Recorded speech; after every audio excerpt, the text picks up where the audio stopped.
సినిమాలో content బాగుందనుకోండి, super hit.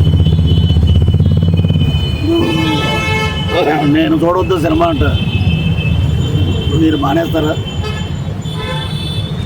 ఎవరికి ఇప్పుడు నా ప్రొఫెసర్ నాగేశ్వరరావు గారు మాట్లాడారు, పృథ్వీరాజ్ మాట్లాడకుండా ఉంటే లైలా సినిమా గురించి ఇంత పబ్లిసిటీ లేదు. ఈరోజు సినిమా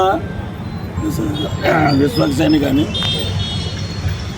ప్రొడ్యూసర్ గారు కానీ, నాన్నగారు కరాటే రాజు గారు కానీ నేను మాట్లాడాను. They are very happy. ఇది ఇందులో మధ్యలో సో సినిమా పరంగా 14 రిలీజ్ అవుతుంది. Super duper hit cinema. రాజకీయంగా నా మీద ఆరోగ్యాన్ని, వ్యక్తిగత ఇమేజ్ని డ్యామేజ్ చేశారు కాబట్టి మా లాయర్ ద్వారా, మా హోమ్ మినిస్టర్ గారి ద్వారా డెఫర్మేషన్ సూటారు. ఇక మీదట ఎవరి జోలికి పోవద్దు, నా జోలికి అని కాదు.